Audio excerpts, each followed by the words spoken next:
The dead ship floated in space like a broken bone. Its metal hull was twisted and black from some old fire. Daeho Kim pulled his salvage pod closer to the wreck, his hands steady on the controls despite the solar storm raging around them. Another rich man's toy, he said to himself, looking at the expensive ship through his helmet's display. The storm made his equipment buzz and spark, but Daeho had worked through worse. He came from Kepler-4 to see a world where storms could kill you in minutes. This was just another Tuesday. He attached his cutting torch to the ship's side and began to work. The metal was good quality, worth enough credits to buy food for a month, maybe 2 months if he was careful. Life on the outer rim was hard, but Daeho had learned to make it work. The torch cut through the hull like butter. Sparks flew past his helmet, some of them caught by the storm winds. In the distance, the local star threw angry red flames into space. Most salvage workers would wait for the storm to pass. But waiting meant other salvagers might get here first. Daeho needed every credit he could get. His sister Sora was working on some big terraforming project in the core worlds. She sent him money when she could, but he never asked for it. She had her own life to live. He had raised her after their parents died, but now she was grown up. Smart too, smarter than him by a long way. The cum unit in his helmet made a soft beep. Probably another salvage crew trying to scare him away from good metal. Daeho ignored it and kept cutting. The beep came again, then again. "What?" he said, not looking away from his work. "Priority message," his ship's computer said in its flat voice. Code red. "Family emergency." Daeho's hand stopped moving. Code red meant life or death. He'd only used that code once, when their parents' terraforming station had exploded. Sora had been 12 years old, crying in the ruins of their home. "Put it through," he said. The message was a hologram, but the storm made it flicker and jump. At first, he could only see a few words floating in front of his face. ... arrested ... need you ... Clean it up, Daeho told the computer. The hologram steadied. A man in a Confederation uniform appeared, his face serious and cold. Behind him, Daeho could see the inside of a military ship. "Kim Daeho," the officer said. "I'm Commander Vexstar of the Galactic Confederation. Your sister, Lee Sora, has been arrested on charges of genocide. She has requested you as her champion under the right of trial by ordeal. You have 72 hours to respond. If you do not come, she will be executed." The hologram died. Daeho floated in space, staring at the empty air, where his sister's death sentence had been announced. Genocide. Sora, who cried when she stepped on bugs as a child. Sora, who became a terraformer because she wanted to make dead worlds into gardens. The Confederation said she had killed an entire species. It was impossible. But the message was real. Daeho had heard of the right of trial by ordeal. It was old law from the early days of the Confederation. If someone was accused of a terrible crime, they could ask for a champion to face judgment in their place. The trial wasn't held in a courtroom. It was held in something called the Crucible of Truths, a pocket dimension designed to test both body and soul. Most people said it was just a fancy way to commit suicide.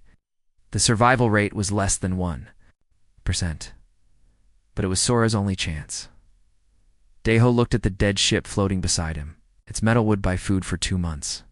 His sister's life was worth more than metal. He fired up his pod's engines and headed home. The trip to Nexus Prime took 6 days. Daeho's ship was old and slow, not built for long journeys. He spent the time reading everything he could find about the trial. The information wasn't good. Only 3 humans had ever attempted the trial by ordeal. All 3 had died in the first test. But before they died, they had done things that amazed the other species. One had survived temperatures that should have boiled his blood. Another had solved puzzles while his body was being crushed. The third had kept fighting, even after losing an arm. The other species, called humans Deathworlders. Earth was classified as a Class 12 Deathworld, the most dangerous type of planet in known space. Most aliens couldn't even visit Earth without dying from the gravity, the weather, or the germs. But being from a Deathworld had advantages too. Humans could survive almost anything. It could adapt faster than any other known species. It could keep fighting when everything else gave up and died. Deho hoped that would be enough. Nexus Prime was huge. The judicial station was the size of a small moon made of crystal and metal that sparkled like a jewel in space. Ships from 100 different worlds floated around it like tiny insects. Deho had never seen so many aliens in one place. His docking bay was full of creatures he couldn't even name. Some looked like walking trees. Others were made of what seemed like living liquid. Few were just clouds of gas with glowing eyes. They all stared at him as he walked past. Humans were rare in the core worlds. Most of them lived on the dangerous outer rim, where other species couldn't survive. The courthouse was even more amazing than the docking bay. The walls were transparent, showing the stars beyond. Gravity was adjustable, so beings from different worlds could all move comfortably. The air was filtered and clean to support hundreds of different types of life. Deho found the information desk, which was run by a creature that looked like a jellyfish with too many eyes. "I'm here for the trial," he said. Lisora, a trial, by ordeal. All of the creature's eyes turned to look at him.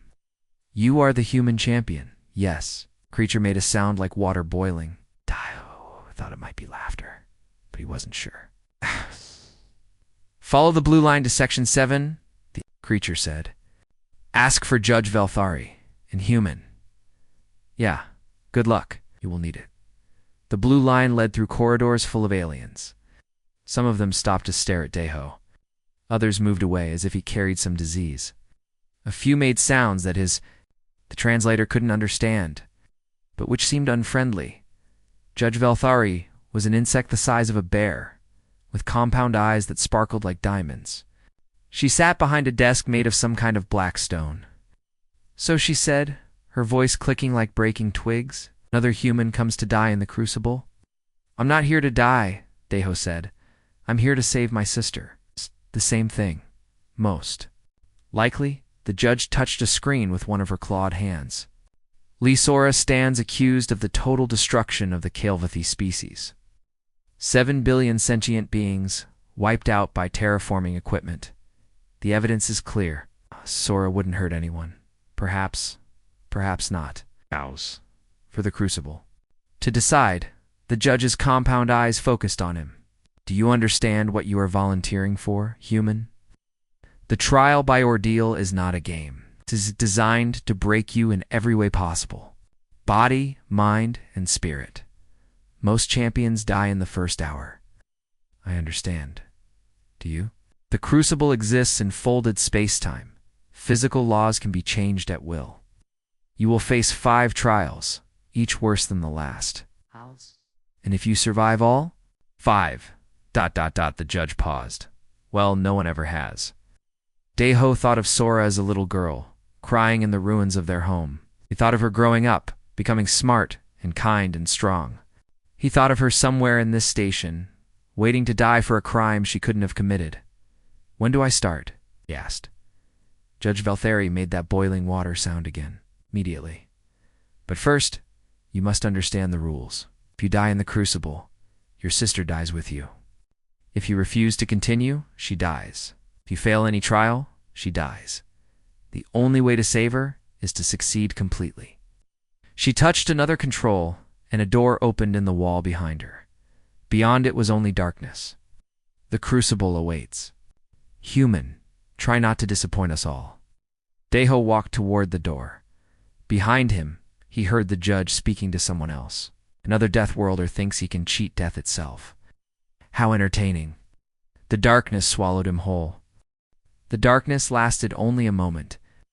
Then Deho was standing in a white room that hurt his eyes. The walls, floor, and ceiling were all the same bright white. There were no shadows anywhere. "Welcome, human," a voice said from everywhere and nowhere. "I am Dr. Yathala. You must be examined before entering the crucible." A creature appeared in front of him. It looked like a giant jellyfish made of blue light floating in the air. Tentacles hung down from its bell-shaped body, each one ending in what looked like medical tools. "This is required by law," Dr. Yathala said. "We must understand your biology before you face the trials. Many species have, unexpected reactions to the crucible's environment. Get on with it, Deho said. The examination was unlike anything he had experienced. The doctor's tentacles passed through his body without touching him, but he could feel them scanning his bones, organs, and blood. Lights flashed in colors he had no names for. Fascinating, Dr. Yathala whispered. Absolutely fascinating. What your species is? Poorly designed? No, that is not correct. Your species is designed for war. The doctor floated closer, its tentacles moving faster. Look at this. Redundant organ systems. If one kidney fails, the other takes over. If part of your liver is destroyed, the rest grows back. Your blood clots quickly to stop bleeding. Your bones can heal stronger than before when broken. So, human. Most species die if their primary organ is damaged. You have backup systems for everything. In your brain, the doctor's voice rose with excitement. Your brain makes its own drugs when you are hurt or scared. You can ignore pain that would kill others. You can keep thinking when your body's failing. Deho shrugged. We're tough. So what? Tough. Dr. Yathala laughed, a sound like bubbles. Popping, human. You are not tough. You are a living weapon designed by evolution to survive the impossible. The examination ended. The doctor floated back, its tentacles curling up under its body. You will last longer than most, it said. But the crucible breaks everyone eventually, even Deathworlders. Another door opened. This one led to a small room with chairs and tables. A human woman sat at one of the tables wearing a medical uniform. She looked up when Deho entered. You must be the champion, she said. I'm Park Minsu. I work in the medical bay here. Deho sat down across from her. It felt good to see another human face after so many aliens. How many of us are there here? He asked. The whole station? Maybe 20? Most work in dangerous jobs that other species can't do. Maintenance in the reactor cores, that kind of thing. Minsu poured him a cup of coffee from a pot on the table. Real earth coffee, black and strong. Heard what you're doing. It's brave. It's stupid. Maybe both. She sipped her own coffee. I've been here 5 years. I've seen 3 humans attempt the trial by ordeal. What happened to them, Minsu? Was quiet for a moment. The first one was a woman named Kim Hana. Her son was accused of destroying a space station. She lasted 4 hours in the first trial. They said she kept fighting even after the cold froze, her blood solid. Deho waited. The second was a man called Lee Gin-ho. His wife was accused of poisoning a planet's water supply. He made it through the first trial, but died in the second. The trial masters said he solved puzzles while his body was being crushed flat. And the third, Choi Byung-ho, that was just 2 years ago. His daughter was accused of starting a war that killed millions. He survived the first 2 trials. Minsu looked directly at Deho. He died in the third trial, but not before he did something impossible? What? He broke the trial. For 10 minutes, he changed the rules of the crucible itself. The trial masters still don't understand how. She leaned forward. Deho, humans don't just survive impossible things. We do impossible things. They talked for another hour. Minsu told him what little she knew about the crucible. It existed in folded space, where the laws of physics could be changed by the trial masters. Time moved differently there. Space could expand or contract. Gravity could point in any direction. The trials are designed to test more than just strength, she said. They test your will to live, your ability to think under pressure, your willingness to sacrifice for others. Each trial gets harder. How many trials are there supposed to be? 5, but no one has ever made it past the third. A chime sounded. In the room, Minsu stood up. Time to go, she said. The crucible is ready for you. They walked through more corridors. Other aliens stopped to stare at Deho again. Some made clicking sounds that his translator said meant dead walker. Others just watched in silence. The entrance to the crucible was a massive circular door made of black metal. Symbols were carved into its surface, symbols that seemed to move when Deho wasn't looking directly at them. This is as far as I go, Minsu said. She handed him a small device. Emergency beacon. If you're dying and want to give up, Press. This, it will pull you out of the crucible. And my sister dies, and your sister dies. Minsu's face was sad. But you'll be alive. Deho put the beacon in his pocket. He wouldn't use it, but it felt good to have options. The door began to open. Beyond it was not another room, but what looked like empty space filled with stars. But the stars were wrong colors, and they moved like living things. Remember, Minsu called out as he walked toward the door? You're human. That means something. Out here, Deho stepped through the door and fell into forever. The first thing he noticed was that he could breathe. The second thing was that he was standing on something solid, even though it looked like empty space. The third thing was the voice. Welcome, champion, to the crucible of truths. The voice came from a shape that was impossible to describe. It looked like geometry that folded in on itself, constantly changing but always the same. Colors that had no names flowed across its surface. I am Corvaleth, the shape said. I am the guardian of this place, the judge of your worthiness. You have come to prove the innocence of Lee Sora, accused of the destruction of the Calvathi species. That's right. The laws are simple, human. 5 trials await you. Each trial tests a different aspect of your being. Fail any trial, and you die. Succeed in all 5, and your champion is freed. The space around them began to change. Stars moved closer. Planets appeared and disappeared. The solid ground under Deho's feet became transparent, showing an endless fall into nothing. Know this, Corvaleth continued. The trials are not just tests. They are weapons, designed by the greatest minds in galactic history. They are meant to find your weakness and exploit it. They are meant to break you. I'm still here. Yes, still here. Still confident. Still believing that human stubbornness can overcome cosmic law. The shape seemed to laugh, though it made no sound. We shall see. The space around them exploded into light and heat. When Deho could see again, he was standing on a narrow bridge over a river of lava. The air was so hot it burned his lungs. In the distance, he could see a mountain peak covered in ice. Your first trial begins now, Corvaleth said.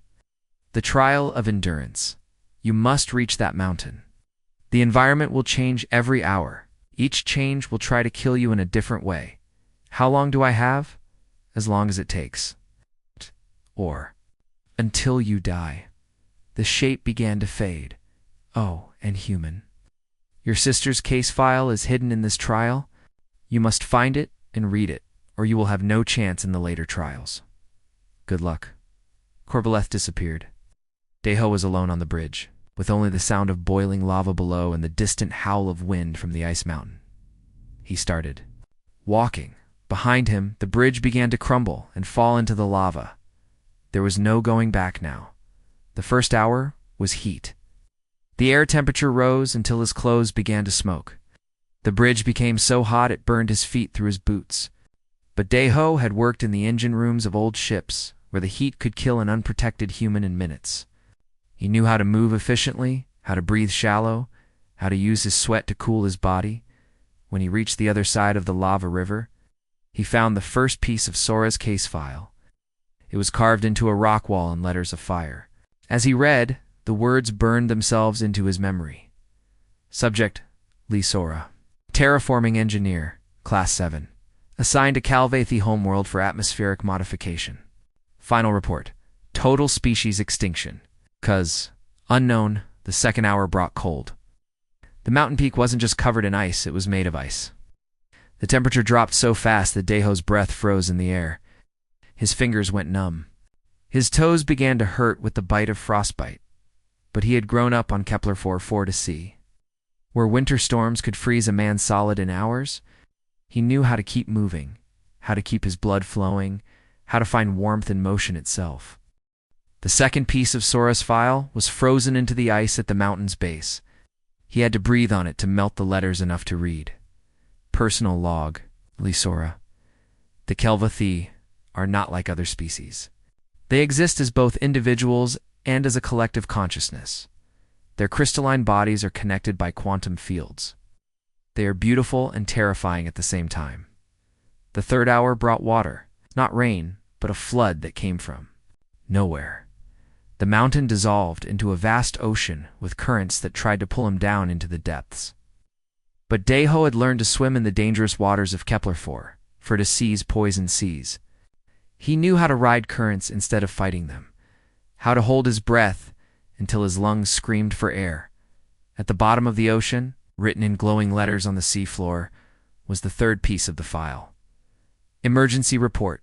The Kael'Vathi are dying. Something is attacking their quantum consciousness directly. They are losing their ability to think as one. If we don't act soon, their entire civilization will collapse. Deho read the words as his lungs burned for oxygen. Then he swam back to the surface, breaking through the waves just as the fourth hour began. This time, there was no ground at all. He floated in empty space, surrounded by radiation that made his skin burn and his blood sing with poison. Had evolved under a star that threw radiation across the cosmos. His body knew how to repair the damage faster than it accumulated. The fourth piece of Sora's file was written in the radiation itself. It's visible only when he closed his eyes. Personal. Log Lee Sora. I think I know what's killing them. There's something else here. Something that feeds on consciousness itself. It's been hiding in their quantum field, slowly devouring their thoughts. We have to find a way to save them. As the fifth hour began, Deho understood that this was only the beginning. The trial of endurance wasn't just about surviving different environments. It was about piecing together the truth of what his sister had really done on the Kael'Vathi homeworld. That truth was much more complicated than anyone had told him. The environment changed again. This time it was worse than anything he had faced before. The fifth hour brought something worse than heat, cold, water, or radiation. It brought gravity that changed direction every few seconds. One moment, Deho was falling toward what looked like a sun. The next, he was falling sideways toward a wall of spinning blades. Then up, toward a ceiling covered in acid that dripped down like rain. His body slammed into surfaces again and again. His ribs cracked. His shoulder came out of its socket. Blood ran from cuts on his face and hands. But he kept moving, kept looking for the next piece of Sora's file. Most people would have died from the injuries by now. But humans were built different. Their bones were dense and strong. Their muscles could keep working even when damaged.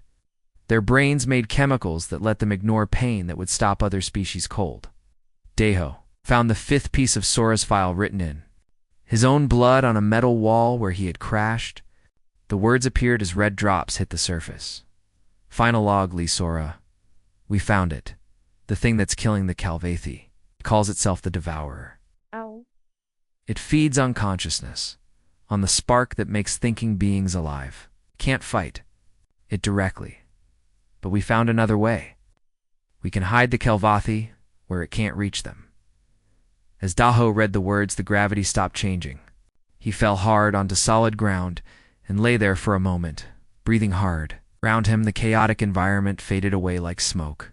Impressive, Korvaleth said, appearing again as its impossible geometric shape. You have survived the trial of endurance. Most champions die in the first 3 hours. Deho pulled himself to his feet.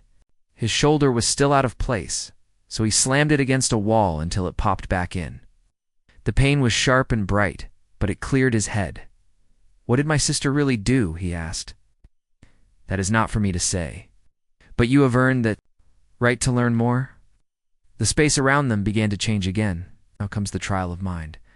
This one will hurt in ways your body cannot heal. The world dissolved. When it reformed, Deho was standing in a place he had never seen but somehow knew. It was the Kael'Vathi homeworld before its destruction. The planet was beautiful beyond words. Crystalline trees grew in perfect spirals toward a purple sky. Cities, made of living glass, covered the landscape like jewels. And everywhere, the Kael'Vathi themselves moved like walking music. They were incredible beings. Each one looked like a person-shaped crystal that caught and threw light in patterns, too complex for human eyes to follow. But they weren't just individuals. They were connected, sharing thoughts and feelings through quantum fields that linked their minds. You will experience their final days, Korvaleth said. You will feel what they felt as their world died. You will understand the truth of what happened here. The scene began to move forward in time. At first, everything seemed normal. The Kelvathi went about their lives, tending their crystal gardens, building their glass cities, sharing knowledge across their quantum network. Then something changed. The light patterns in their bodies began to flicker. Their movements became jerky and uncertain. The quantum fields that connected them started to break down. Deho felt it through the trial's connection to his mind. It was like watching a beautiful song slowly become noise. The Kelvathi were losing their ability to think together. Their collective consciousness was being torn apart piece by piece. But worse than that, they were being eaten. Something invisible was feeding on their thoughts, their memories, their very sense of self. They tried to fight it, but how do you fight something that attacks the idea of who you are? That's when Sora arrived. Deho saw his sister as the Kelvathi saw her, a strange, alien being who burned with fierce determination. She worked day and night with her partner, a man named Hyanwu, trying to understand what was killing the Crystal People. "We can't fight it directly," Sora said in one memory, "but we can hide you from it. Your consciousness exists in quantum fields, right? What if we could move those fields somewhere the Devourer can't reach?" The Kelvathi were desperate. Their greatest minds were disappearing one by one, consumed by the invisible entity. They had maybe days before their entire species would be nothing but empty crystal shells. Sora's plan was dangerous. She would use her terraforming equipment to break down the Kelvathi's crystal bodies and transfer their consciousness into a distributed network. It would become digital beings, existing in computers and quantum storage instead of physical form. "It's not ideal," she admitted. "You'll lose your bodies, but you'll be alive. You'll still be you, just in a different way," the Kelvathi agreed. They had no choice. Deho watched through their eyes as Sora began the process. Her terraforming machines didn't destroy the crystal beings. They carefully dismantled them, preserving every quantum pattern that made up their minds and souls. One by one, the Kelvathi disappeared from the physical world. But they didn't die. They were transferred to a vast computer network that Sora and Hyanwu had built in secret, safe from the Devourer, hidden where it couldn't find them. To anyone watching from outside, it looked like genocide. An entire species wiped out by human terraforming equipment. But it was really the greatest rescue operation in galactic history. The vision faded. Deho found himself back in the empty space of the Crucible, his mind reeling from what he had experienced. "Now you understand," Corvallis said. "Your sister did not commit genocide. She prevented it." "Then why is she on trial?" "Because the truth is complicated. And because some people prefer simple lies to complex truths." Before Deho could ask more questions, the space around him began to shift again. This time, it became something that made his heart race with fear. He was standing in the ruins of his childhood home on Kepler 4 for to see. The terraforming station where his parents had died was burning in the distance. The smoke and flame were figures he recognized: his mother, his father, and a young Sora, maybe 12 years old, her face streaked with tears. "Hello, Deho," his mother said. "We need to talk." But something was wrong. Their eyes were empty. Their voices sounded flat and mechanical. And when they moved, they left no footprints in the ash. "This is the trial of will," Corvallis announced. "You must face your greatest fears, your deepest regrets, your darkest memories. These phantoms know everything about you. They will use your own mind against you." The phantom of his father stepped closer. "You failed us, son," they were supposed to take care of Sora, but look where she is now. Facing execution because you weren't strong enough to protect her. "You're not real," Deho said. "Real enough," the phantom of his mother replied. "Real enough to hurt you. Tell me, Deho, how many nights have you lain awake wondering what would have happened if you had been a better brother or a better son?" The phantom of young Sora began to cry. "Why didn't you save us, big brother? Why did you let Mom and Dad die?" Deho's hands clenched into fists. These weren't his family. They were constructs made from his own guilt and fear. But knowing that didn't make their words hurt any less. "I was 16, he said. "I did the best I could. Your best wasn't good." Enough, all three phantoms said in unison. And now Sora will die because of your failures. The trial was trying to break his will to continue. It was using his own love for his family as a weapon against him. But as the phantoms kept talking, Deho realized something important. His real family would never say these things. His real parents had been proud of how he raised Sora. His real sister loved him and trusted him. His phantoms were everything his family was not: cruel, hopeless, and small. You're right, Deho said to the phantoms. I've made mistakes. I've failed people I love, but that's why I'm here. That's why I'm going to save her. He walked straight through the phantom of his father, feeling it dissolve like cold smoke. I'm not here to be perfect. I'm here to be human. And humans don't give up on family. The other phantoms tried to grab him, but they couldn't touch someone who had stopped believing in them. One by one, they faded away. The ruins of his childhood. Home crumbled into dust. Interesting, Corvaleth said. You did not overcome your fears. You accepted them and moved forward anyway. Very human. The space changed one more time. Now Deho was standing in what looked like a courtroom, but the walls were covered in screens showing the Calvathi homeworld. Some screens showed the planet before its apparent destruction, beautiful and alive. Others showed it afterward, empty and dead. The trial of truth, Corvaleth announced. Here, you must prove your sister's innocence. But be warned, truth and innocence are not always the same thing. A figure appeared at the prosecutor's table. It looked like a snake the size of a person, covered in scales that shifted color as it moved. This was Prosecutor Nixandra, the being who had accused Sora of genocide. Human champion, the prosecutor hissed. You have seen what your sister? Did she destroy an entire world? How can you claim innocence? Deho thought about everything he had learned. The pieces of Sora's file, the memories of the Calvathi, the truth that was hidden behind simple appearances. She saved them, he said. The Calvathi aren't dead. They're hidden. Prove it. Was the challenge. How do you prove that a species still exists when they can't be seen or detected?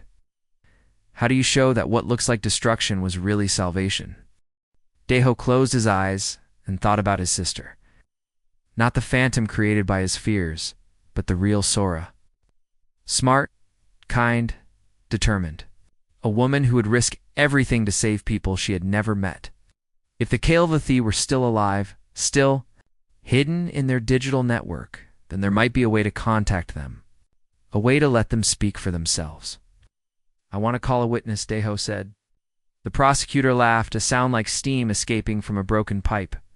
There are no witnesses. The Calvathi are extinct. Are they? Deho reached out with his mind, the way Sora had taught him when they were children playing hide-and-seek.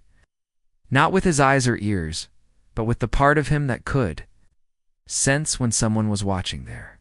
Something was watching him from the quantum networks that ran through the crucible itself. Something vast and patient and familiar.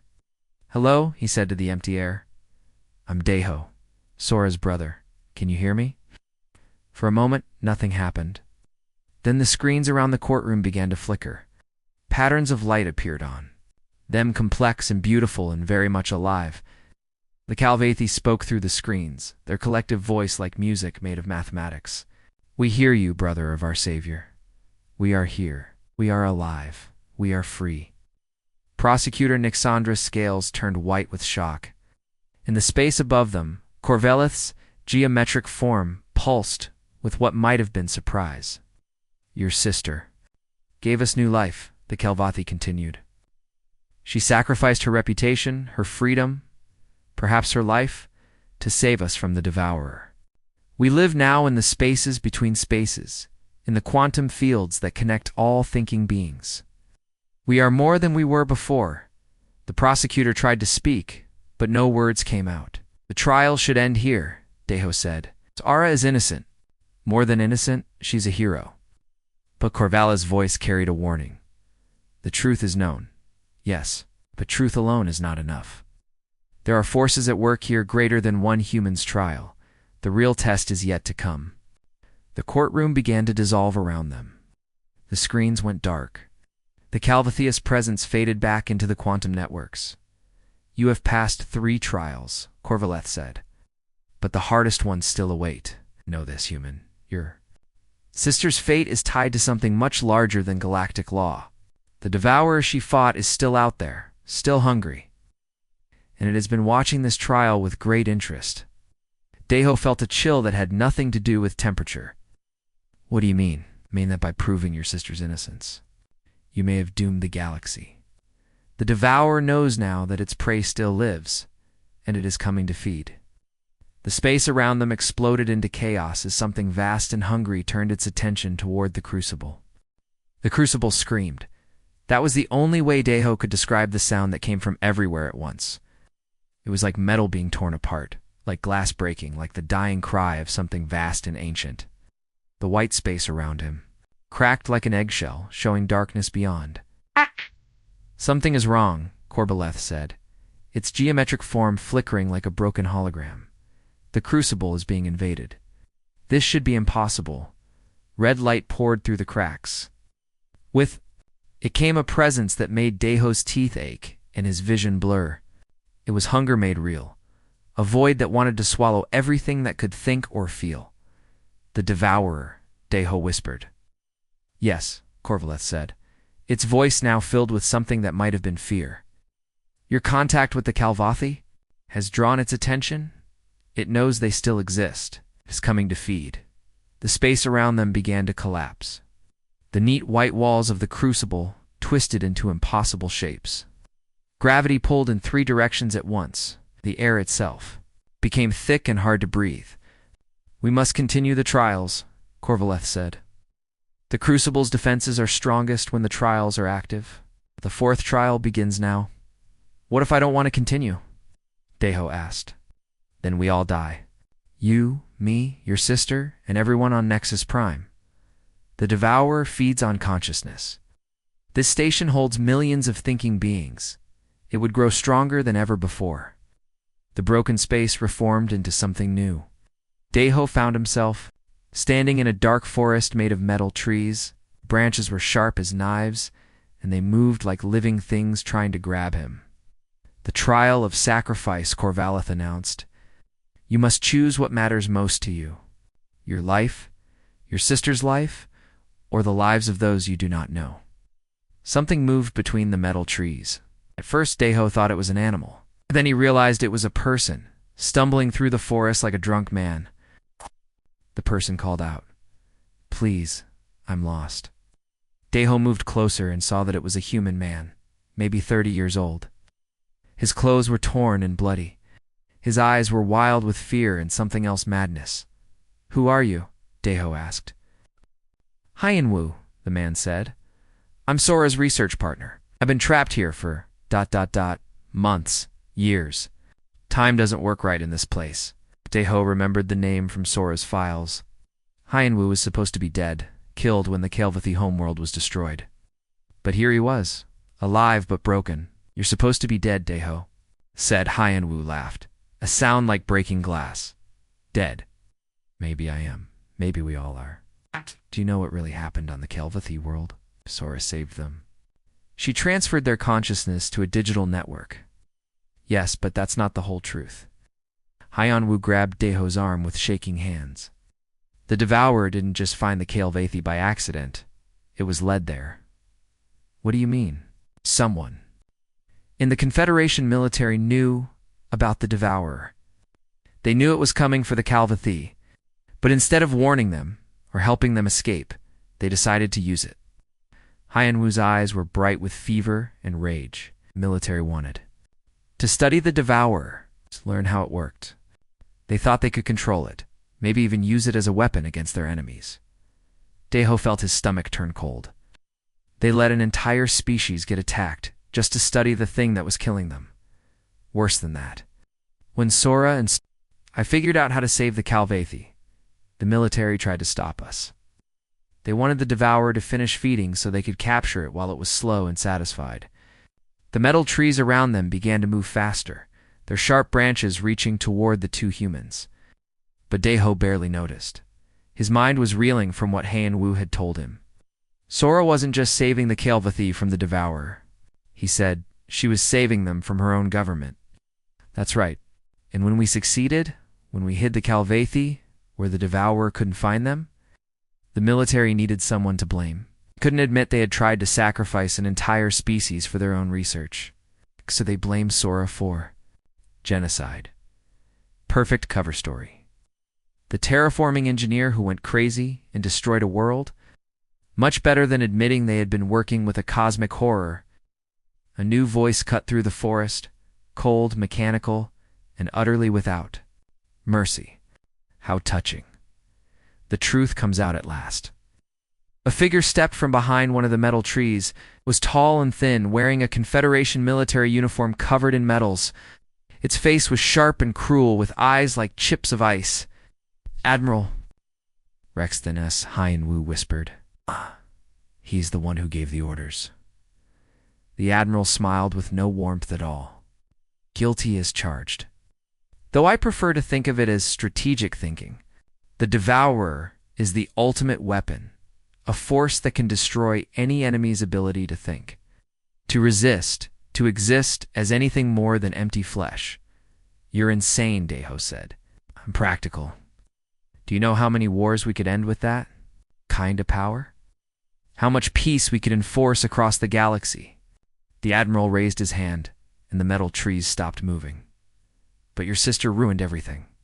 She hid our test subjects where we couldn't study them. She made the Devourer angry and hungry. Now it's coming here and we can't control it." "Good," Deho said. "Good." The Admiral's smile became wider and more terrible. "Human, the Devourer is heading for this station. It will feed on every thinking being here. Millions will die, and their deaths will make it strong enough to consume entire star systems." The Admiral gestured, and the forest around them began to change. The metal trees became screens showing views of Nexus Prime. Deho could see the massive station floating in space, covered with the ships of 100 different species. "But we can stop it," the Admiral continued. "The Devourer wants the Kalvathi. Give them to us. Let us feed them to it. The entity will be satisfied, and leave the rest of the galaxy alone. Never. Think carefully, human.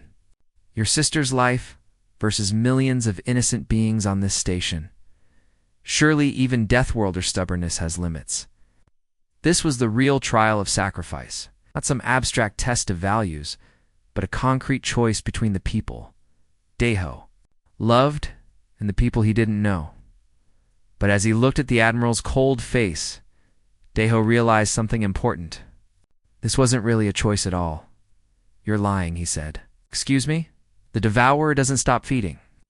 That's what makes it a Devourer. Give it the Kalvathi, and it will just want more. Then more after that. Can't satisfy something that exists to consume." The Admiral's smile faltered slightly. "You don't understand the situation. I understand perfectly. You want to sacrifice the Kalvathi to save your own worthless life, but it won't work. The only way to stop the Devourer is to fight it. Fight it, human. It's a cosmic force. It's been alive since before your species crawled out of the mud. What could you possibly do against something like that?" Deho thought about his sister, working day and night to save people she had never met. He thought about the Kalvathi, trusting her with their very existence. He thought about every human who had ever faced impossible odds and found a way to win anyway. "I can be human," he said. The Admiral laughed. "What does that even mean?" "It means I don't accept your false choices. It means I don't give up on people just because saving them is hard. It means I'm going to stop you and your pet monster." Both, the screens around them began to flicker. The metal forest started to dissolve. Admiral Rexton S. looked around in confusion as his carefully constructed trial began to fall apart. "This is impossible," he said. "The trial should force you to choose. Maybe for other species," Deho said. "But humans are really good at breaking things that are supposed to be unbreakable." Hyenwu laughed, the first sound of real joy Deho had heard from him. "That's what Sora always said. Humans don't solve problems the way they're supposed to be solved." The Admiral raised his hand again, trying to regain control of the trial, but nothing happened. The Crucible's systems were responding to something else now, the approach of the Devourer itself. You have doomed us all, the Admiral said. A new voice said from everywhere and nowhere. He has given us hope. Corvallis appeared again, but different than before. Its geometric form was clearer, more solid, and around it, barely visible like heat shimmer, were other shapes, other beings. The crucible was never just a testing ground, Corvallis explained. It is a trap. We built it long ago to catch entities like the Devourer. But we needed bait, something that would draw it close enough to spring the trap. The trials, Deho said, understanding. The trials. Consciousness of champions facing death, fear, pain, sacrifice. It calls to the Devourer like blood calls to a shark. Every being who has died here has made the trap stronger. Admiral Rex Stannis was backing away, his face pale with fear. You can't do this. The Confederation will not allow it. The Confederation has no power here, Corvallis said. This is older law, cosmic law. The law that says some hungers must be stopped, no matter the cost. The space around them began to change one final time. The metal forest, the screens, even the Admiral himself began to fade like smoke. Only Deho, Hyenwu, and Corvallis remained.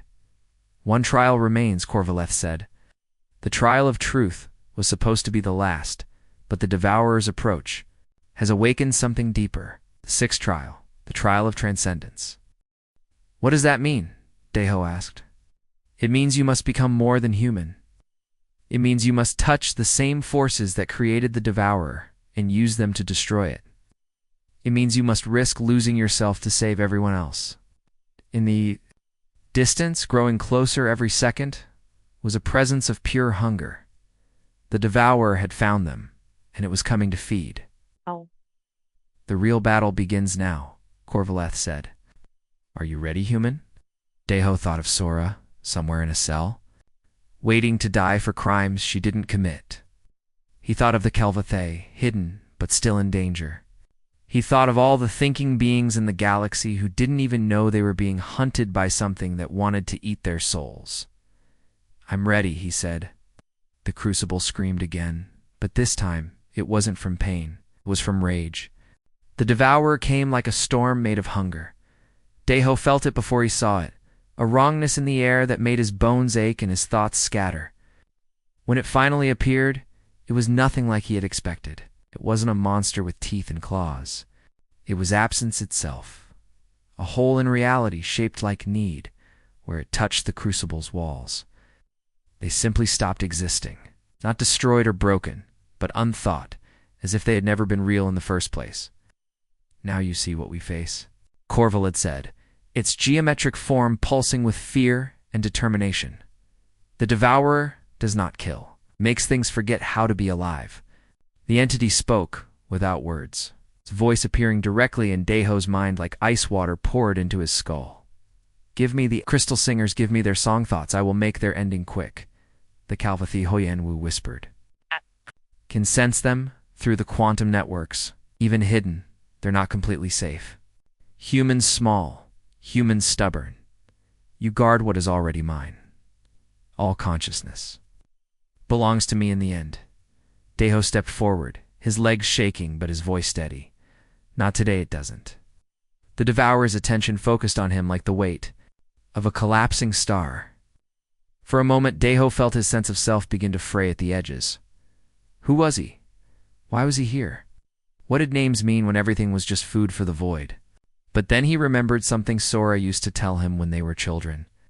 Hiding from the storms on Kepler 4 to see, we're Kim family. We don't break easy. Interesting. This small meat carries unusual patterns. Observe. IT repairs itself. As I unmake it. That was when Deho understood what the sixth trial really meant. The trial of transcendence wasn't about becoming something other than human. It was about becoming the most human thing possible. Corvallis, he said, the trap you built? How does it work? It requires a focal point, the ancient entity replied. A consciousness that can touch the quantum field that connects all thinking beings, but remains stable while doing so. For thousands of years we have searched for such a mind. And you think I'm it? I think you are human. And humans do impossible things. The Devourer moved closer, its non-presence making the air thick and wrong. Where it passed, the quantum networks that ran through the crucible began to shut down. Systems that had worked for millions of years simply forgot how to function. But Deho had an idea. A stupid, desperate, completely human idea. Yonwu, he said. The digital network where the Kelvathi are hidden. Can you access it from here? Maybe. Why? Because I'm going to need their help. And yours. Deho looked at Corveleth. Yours too. All of us together, you plot. I taste your scheming thoughts. You're sweet with desperation. That's right, Deho said. I'm desperate. Desperate humans are dangerous. He closed his eyes and reached out with his mind the way he had during the trial of truth. But this time, he didn't just reach for the Calvathi. He reached for everything. Every conscious being on Nexus Prime. Every thinking mind in the networks. Every spark of awareness that the Devourer wanted to consume. The pain was incredible. It felt like his brain was being turned inside out. Human minds weren't designed to handle that much consciousness at once. But humans were also designed to keep working when their bodies were failing, to push past limits that would stop other species cold. I can feel them, he gasped. All of them. Millions of minds. What are you doing? Hyenwu asked. Something stupid. Deho's nose began to bleed from the strain. The Devourer feeds on consciousness, right? It attacks one mind at a time, isolates it, then devours it. Yes, each thought spark alone is easily consumed. But what if they're not alone?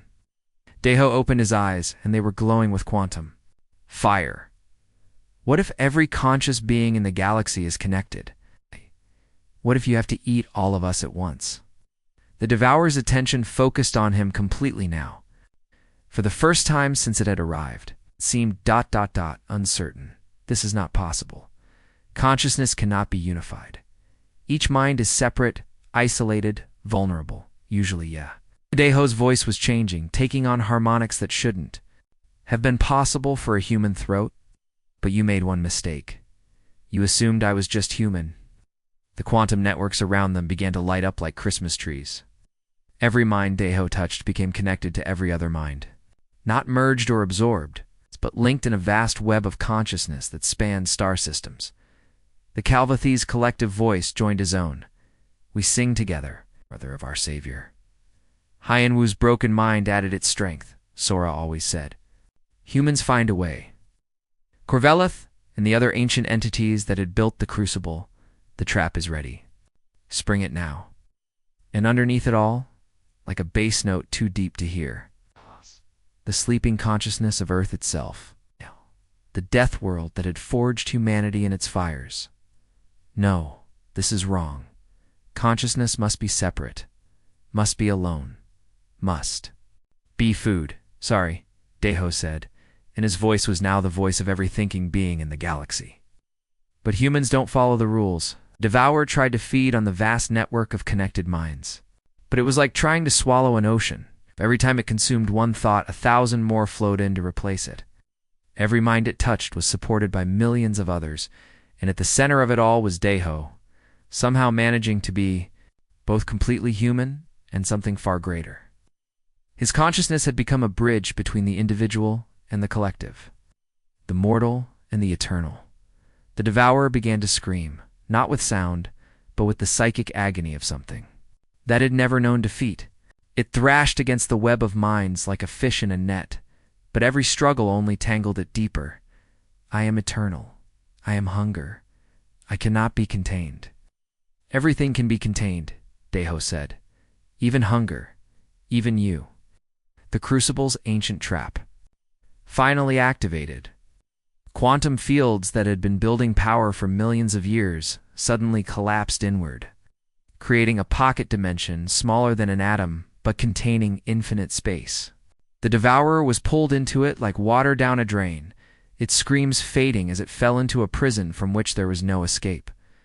When it was over, Deho collapsed to his knees as the vast network of consciousness gently released him, each mind, returning to its own thoughts, but carrying the memory of connection. Is it finished? He asked. It is contained, Corveleth said. The Devourer cannot escape, cannot feed, cannot grow. It will starve slowly in its prison, becoming weaker until it is nothing but a whisper of hunger in the dark. And Wu helped. Daeho to his feet. You did it. You actually did it. We did it, Daeho corrected. All of us together. The crucible began to dissolve around them. They were back in the white room where everything had started. But now there were doors leading out. Real doors, not trials. Your sister is free, Korbaleth said. The charges are dropped. The conspiracy is exposed. The galaxy is safe. And what about me? Daeho asked. Am I still human? He looked at his hands. They seemed normal, but he could still feel the quantum connections humming beneath his skin. He was changed, evolved, something new. You are what humans become when they touch the infinite and choose to remain themselves, Korvala said. You are still Daeho, still Sora's brother, still stubborn and brave and impossible. But now, you are also something more. 2 weeks later, Daeho stood on the docking bay of Nexus Prime, watching his sister load supplies into their ship. Sora had been freed with a full pardon and a commendation for her heroic actions. Admiral Rex Thanos and his conspirators were in prison, facing trial for crimes against galactic peace. The Kelvathi had chosen to remain in their digital form. But they had taken new bodies made of crystalline light. They moved through the station like living jewels, beautiful and free. Ready to go home? Sora asked. Yeah, Daeho said. I don't think we'll be doing salvage work much longer. Why not? He showed her the messages that had been flooding. His communications array, requests from governments, scientists, philosophers, and adventurers. Everyone wanted to meet the human who had connected the consciousness of an entire galaxy. Looks like we're going to be busy, Sora said with a smile. Good thing we're Kim family, Daeho replied. We don't break easy. They climbed into their ship and fired up the engines. Behind them, Nexus Prime sparkled in the light of its star, safe and whole and full of thinking beings who would never again have to face the dark alone, as they flew toward the edge of the system. A familiar sensation. Something was out there, in the deep space between stars. Not another devourer, but something else. Something that was sending out a signal in a language that shouldn't exist. Sora, he said. Set course for the outer rim. I'm getting a distress. Call from who? I don't know yet, but they need help. Sora grinned and adjusted their heading. Just like old times, then. Just like old times. Their ship disappeared into hyperspace, carrying 2 humans toward whatever impossible thing waited for them in the dark. Behind them, the galaxy continued to spin, full of consciousness and life and the unbreakable connections between all thinking beings. The trial had been designed to kill. But humans, as always, had found another way. They had found a way to transcend, and in doing so they had saved everything that mattered.